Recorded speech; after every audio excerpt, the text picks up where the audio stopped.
Have you ever felt like someone was saying one thing but feeling something else?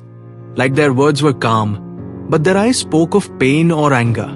Patrick King's book, Read People Like a Book, teaches us exactly how to see beyond words.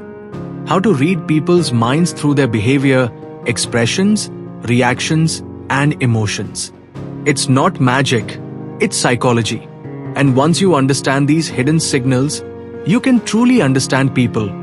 What drives them, what scares them, and what they're not saying out loud. Every person's behavior is shaped by their past experiences, emotional needs, and psychological conditioning. If someone gets angry at small things or becomes defensive when criticized, it's not random. It's likely rooted in past pain. Maybe they were constantly judged or insulted in childhood, and now their mind tries to protect them through anger. So instead of reacting to the anger, if we pause and understand where it's coming from, we start seeing the real person behind the reaction. That's what this book is all about. Seeing the human beneath the mask. There are people who always put others before themselves. Even when they are going through tough times, they go out of their way to help everyone. You might think they're just nice, but sometimes it's because their self-worth is tied to being needed. Maybe they only received love or attention when they made others happy. So now they believe their value lies in sacrifice. Once you understand this pattern, you'll see that they aren't just kind. They're coping with something deep inside. Another powerful idea in this book is that what people say and what they actually mean are often different.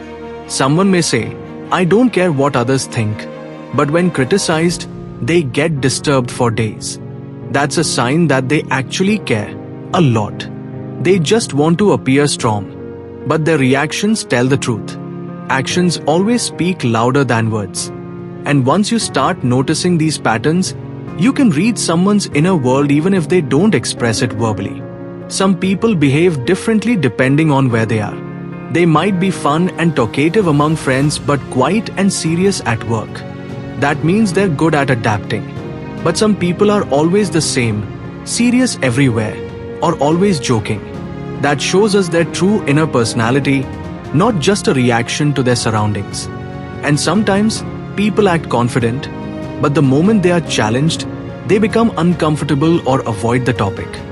That shows the confidence was only on the surface. All of us have psychological needs. Some want attention, some want control, and others want to always be right. If someone constantly interrupts or tries to speak first in group settings, it may be because they fear being ignored.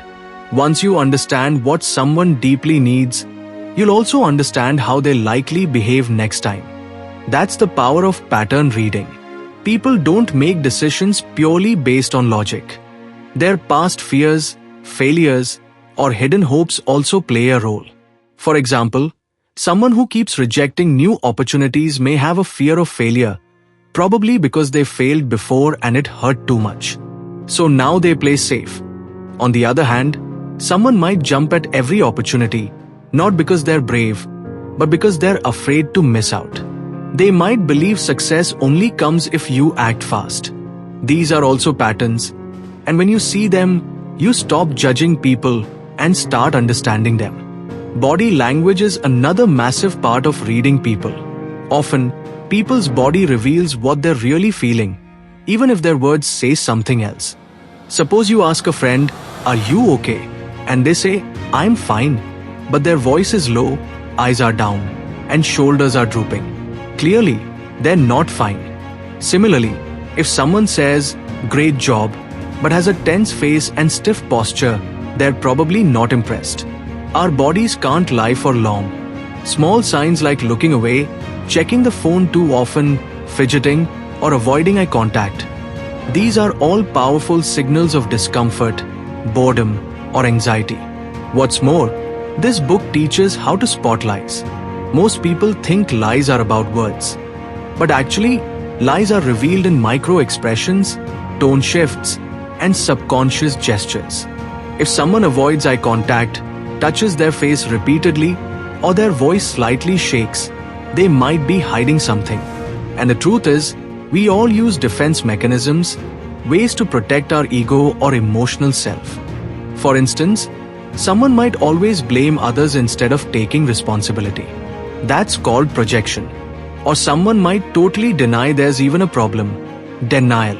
Someone else might bottle up emotions so deep that even they don't realize it. Repression. One more defense is displacement.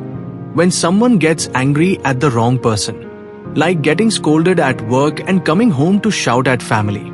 Another is sublimation, a positive defense where someone channels their anger into art, sports, or creativity. Understanding these emotional protections helps us not only deal with others better but also reflect on our own behavior. Another key lesson from this book is that everyone is driven by one of two things: either the desire for pleasure or the desire to avoid pain. Someone might work hard because they love success, pleasure, while someone else works hard because they're scared of failing, pain. This one difference changes everything. If you offer a gym membership to two people, one may go because they want to look better, and the other may go to avoid getting sick. Both will exercise, but for totally different reasons. That's why it's important to understand what's pushing someone, joy or fear. To dive even deeper, Patrick King explains Maslow's hierarchy of needs. It says that human needs grow in levels. First is basic survival, food, water, shelter. Then comes safety, job security, stable income. Third is love and connection, friends, family. Fourth is self-esteem, respect, recognition. And the last is self-actualization, doing meaningful work, contributing to society, becoming your highest self. If someone is struggling for food, they won't care about growth. But if someone has stability and love, they'll start thinking about their purpose. So, if you want to understand what motivates someone, see which level of need they are on. Let's say someone is constantly posting achievements on social media. It's likely they're driven by a need for recognition. If someone is volunteering for social causes, they might be at the self-actualization level. If someone is avoiding risks, they might still be stuck at safety needs. And if someone is always lonely or clingy, they are likely on the connection level. These layers help us decode someone's actions without judgment. And finally, the book talks about ego. Every person has an ego that wants to feel good about itself. So when someone's ego is threatened, they unconsciously use psychological tricks to protect themselves, like blaming others, justifying failure with excuses, or pretending something doesn't bother them. Recognizing these defense reactions helps us respond with understanding instead of anger. So the next time someone says, "I'm fine," pause and observe. Maybe they're not. Maybe their voice, face, or posture is saying something else. Look for the hidden signals. And don't just hear what people say. Understand what they're feeling, what they need, what they fear. That's when you truly begin to read people like a book. Because every word, every gesture, every silence is a page waiting to be understood. Thank you so much for staying with me through this entire journey.